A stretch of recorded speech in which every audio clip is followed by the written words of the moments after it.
Está aqui a nossa especialista em saúde, a doutora Nancy Figueroa Rezende, mas ela não é só especialista para falar sobre síndrome de Diógenes, não.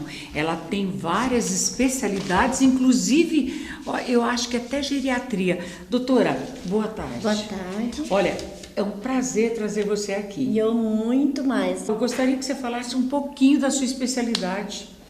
Desde que eu me formei, eu amo a saúde, né? Eu tenho 35 anos de formada, como na minha época não existia essa especialidade de bem-estar, qualidade de vida como agora, eu resolvi então fazer a minha própria formação. Então eu fiz clínica, geriatria, infectologia, fiz nutrologia, fiz neurotecnologia e neurociência e fui me dedicando a todas as especialidades que abordassem o ser humano do ponto de vista sistêmico. Por quê? Porque o meu objetivo hoje, depois desses anos todos e com meus expertises, é ensinar as pessoas a resgatarem suas fisiologias e levá-las para alta performance depois. Isso juntamente com o tratamento médico, que nunca deve ser abandonado. Então, quando você junta a terapia médica com bem-estar e qualidade de vida, com resgate da fisiologia, você tem um tratamento mais completo. O que é essa doença, doutora, síndrome de Diógenes? Explica para os nossos internautas. Na verdade, ela é impropriamente chamada de síndrome de Diógenes. Que Diógenes, na verdade, ele foi um filósofo grego, do grupo dos cínicos. Ele criticava o excesso inclusive ele criticava o excesso de uso das coisas pela sociedade. Foi um grande crítico dos grandes filósofos gregos, e ele morava num tonel de vinho, e ele era contra todo tipo de acúmulo, mas de qualquer modo ele abdicava muito, ele tinha um certo isolacionismo, não era isolacionismo, porque ele não era isolacionista, mas ele abdicou de todo esse excesso que a sociedade dá. Mas ela foi impropriamente chamada de Diógenes. E o que caracteriza essa síndrome? Qual é a máxima dela? O quadro mais florido dela são pessoas, de regra, mais envelhecidas, não são jovens, geralmente já têm uma certa idade. Predomina mais ou menos, principalmente no sexo feminino, não masculino, no feminino. Por quê? Porque as mulheres vivem mais e ela associa acúmulo de coisas, mas desorganização, é uma desorganização com acúmulo. Isso leva a um isolacionismo, até uma certa vergonha que as pessoas têm de se expor, e embora elas não consigam mudar, e às vezes até elas chegam a graus tão profundos e tão graves que elas chegam a um grau de paranoia. Elas não deixam as pessoas abrirem a porta, elas não se deixam ser ajudadas, elas têm uma certa síndrome de perseguição, acham que vão tirar as coisas delas que ela acumulou, que vão levar. É interessante que para essas pessoas, e eu já peguei várias pessoas dessas, as coisas são prolongamentos dela. As coisas são ela. São elas. Elas tiram a função da coisa e viram um prolongamento da própria pessoa. Então elas têm muita dificuldade de ser ajudadas e de se livrar das coisas. Esse mal não atinge só a pessoa de idade? Excelente pergunta. Eu dei o clássico quadro dessa síndrome, que é aquela que as pessoas muitas vezes chamam de aterosclerose do idoso. Esse é o quadro mais amplo. Mas na verdade elas são três. Ela tem um tripé. Então ela pode ser um traço de personalidade. E aí no traço de personalidade eu tenho duas coisas. Eu tenho o colecionador clássico, aquele que tem prazer em fazer algumas coleções. Geralmente eles são organizados, deixam tudo limpo. Meu filho. Né? Mas eles são colecionadores.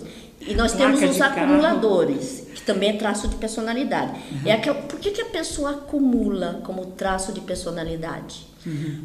Ou é por uma memória, ou é por causa do futuro. Essas pessoas não estão no presente, tá? Não estão no presente. Não. Elas querem sempre guardar uma memória, uma festinha, é um guardanapo, é alguma coisa que ela não quer esquecer as coisas boas, e ela tem a gaveta lá que ela joga um monte de coisa, e ela vai juntando uma série de coisas por causa de memórias.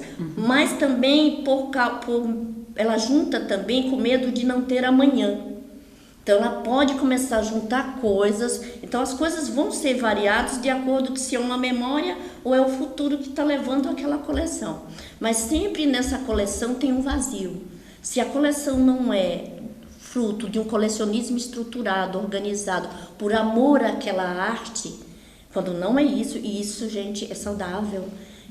Embora tenha colecionadores aí que às vezes de vez em quando põe o pé um pouco fora, né? Às vezes exagera, mas isso é saudável, muito bem organizado. Às vezes tem um contexto histórico, ele tem toda uma estrutura.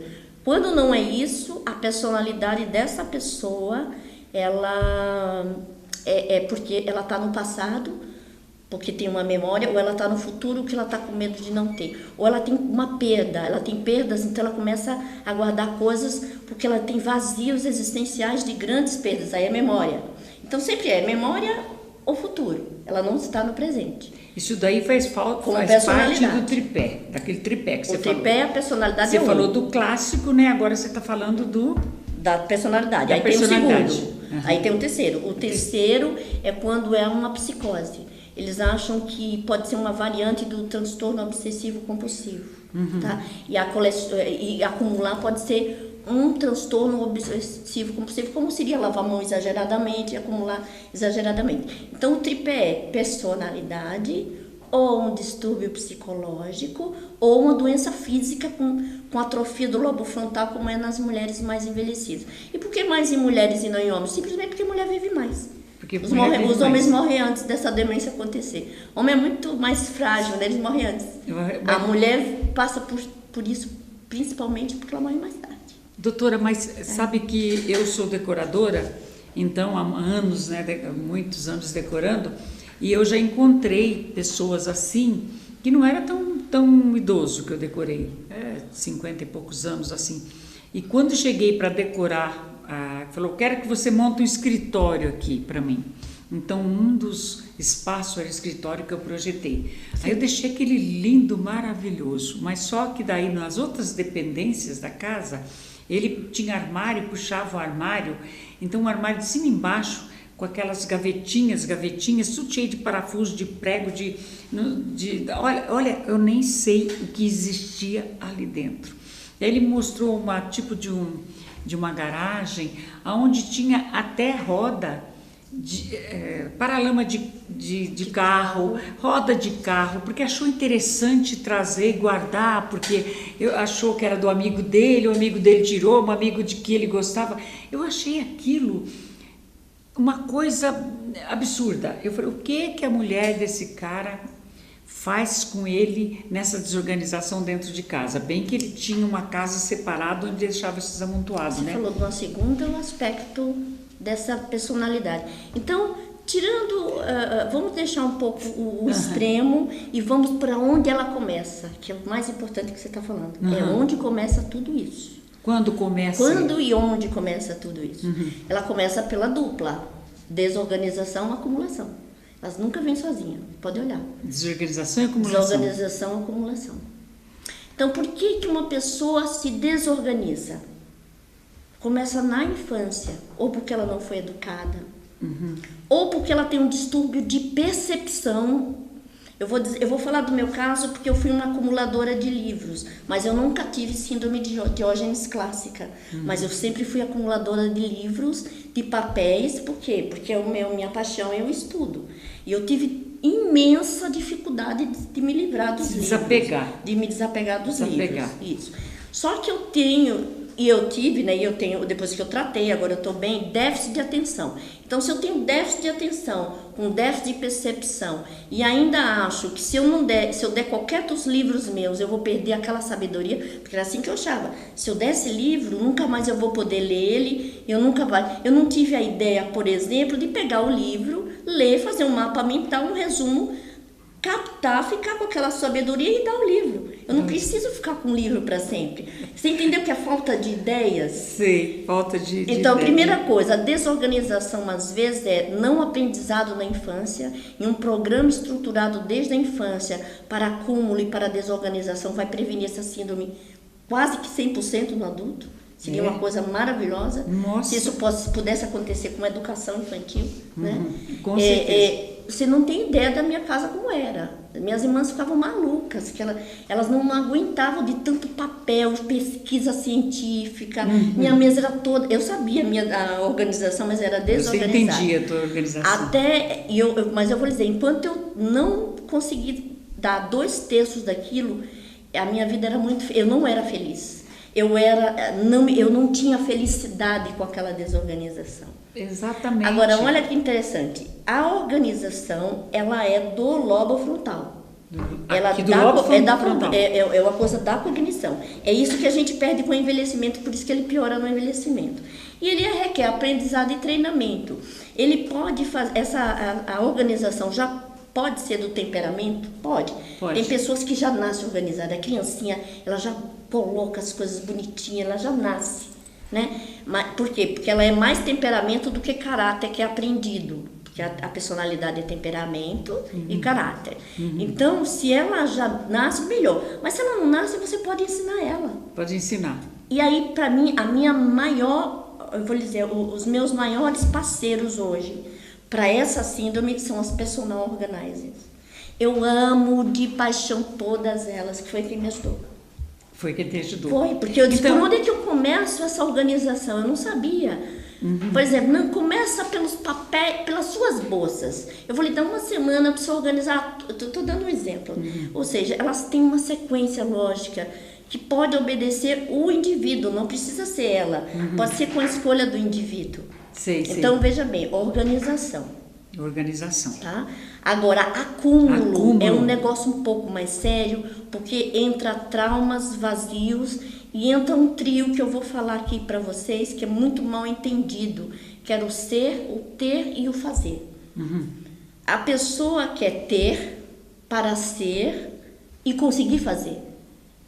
Esse trio, nessa situação, do ponto de vista neurobiológico, é extremamente deletério. Você tem que ser para fazer, para depois ter. Primeiro é ser. Então eu sou organizada, eu sou mais equilibrada, e aí eu vou equilibrando seu ser. Quando você tem que ter para ser, para depois fazer, quando você inverte essas 3 palavras, aí você gera a doença da acumulação. E isso é uma coisa muito séria. A pessoa não consegue sair. Então, o que você está falando aí é uma coisa muito certa, né? Eu acho que eu nasci organizada, assim, entendeu? Temperamento já organizado. Eu também parti para o ramo da decoração porque eu adoro organização. Então, quando a pessoa que adora organização, ela se dá bem na arte de decorar, porque a arte de decorar nada mais é do que um equilíbrio. Equilíbrio das coisas. Não pode pesar nem para cá, nem para lá. É balança. Então, visualmente, você já tem aquela prática de olhar e ver que não está certo. Não está. Então, isso é bem próprio da minha pessoa, do meu olhar. Né? Eu tenho um olhar seria uma espécie de inteligência espacial. Tá? É uma inteligência clássica mental mesmo. Tá? Então, tem gente que já nasce, mas ela pode ser ensinada e aprendida. Isso. Mas, continuando o nosso bate-papo, nós vamos encerrar esse primeiro programa, esse primeiro bloco, e daqui a pouquinho a gente vai voltar, gente, no segundo bloco, continuando com esse mal que é síndrome de Diógenes. Daqui a pouquinho a gente volta.